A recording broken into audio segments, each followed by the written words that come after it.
Feels like the tenor and the mood of practice is maybe a little different when you guys are in the middle of a kind of a slump as opposed to winning a lot. Do you think the team needs that right now? Yeah, definitely. The practices are a lot of up-tempo stuff right now. The coach is getting on us and pushing us because I think as a team we all relaxed kind of thing after we went 6-0, and I think it's kind of a good lesson to learn early in the season that we just need to continue to just push and practice hard every day because nothing's going to be given no matter what league you play in, especially in the Pac-12. So I think the practices have just been more up-tempo. The coach is getting on us about little things, and that's really what we need at this point, I think. What are some of the little things that haven't been working a lot the last few games that you can tune up before this next game here? We definitely need to focus in on defense and not individual defense as much as team defense. We need to all make sure we're rotating and being in the right place and just continue to just shoot the ball, share the ball, and just play for the team and not for ourselves, and just continue to do those little things, with whether it be diving on the floor for a loose ball or whether it be getting an offensive rebound. We just need to continue to do the little things to continue to win and get back on the page.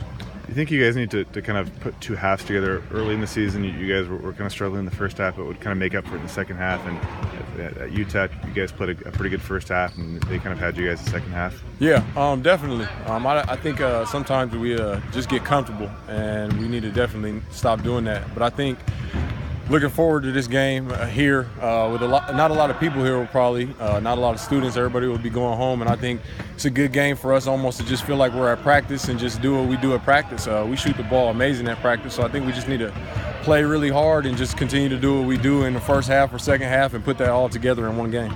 You kind of mentioned without the students, you don't have the energy that you would have with a full house. Is it good to have the practice creating your own energy? Because it's something you guys are going to need in the Pac-12 when you're on the road, and it's probably something you kind of want to do every game anyway. Yeah, definitely. I think even at practice, we've been doing a lot of stuff to just get the energy flowing. From the beginning of practice, right off the jump, we're doing animal drill stuff and just continuing to take charges and stuff like that just to get ourselves fired up. I think if we can get to starting faster and finishing, I think we'll be in a good place to just win, especially in the Pac-12, especially in this game here Saturday. With no students, I think we'll be fine because we're just used to practicing with nobody in this big arena, so I think it will be just like that.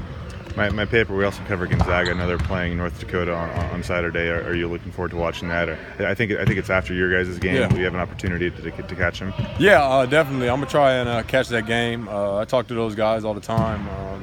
I was actually at Gonzaga this weekend with my little brother Josh, and just continue to just hope that they continue to do well. They're not doing well right now. I think they're going through growing pains and having a lot of guards and a lot of departures, whether it be through grad transfer like me or through seniors leaving. They also lost another power forward for them this year. So, I'm looking forward to the game. I hope it's closer than I'm sure it's expected to be. You said you're still close with most of the guys, or do you still keep in touch with pretty much everyone on that team on a weekly basis? And it kind of probably doesn't feel like you really left as much as you talk to them. Yeah, it definitely doesn't. I talk to those guys as much as possible. With both of our schedules being a little different, I try to reach out to them, just be there like I would have been if I was on campus with them. A lot of those guys looked up to me, and I just do what I can to help them just continue to grow as individuals and just on the court as well. And that goes for the same thing with everybody just throughout the country. Everybody I know, I just continue to try to just be there for them whenever they need me. What was that run like with them last year and going to the tournament and having the success you had with them and kind of getting a taste of that postseason of March Madness? Yeah, it was definitely different. You kind of feel the buzz. Like, I think we had a buzz here. We still have the buzz, but I think we kind of got off track.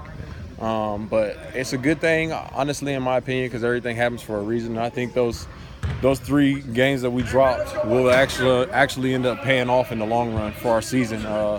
In terms of last year, I think it was just more of it was an up and down season as well. You go through everything. Every basketball season, there's a lot of bad things that happen, losses that happen, and injuries that happen. But I think one thing we just continue to do is just trust the process there at North Dakota. And I think as much as it wasn't really there before I got here, I think everybody on the team is starting to buy into just like, this is about the team, not about individuals. This is about Washington State University and just making everybody here in this town of Pullman and just throughout the country who are Cougs proud.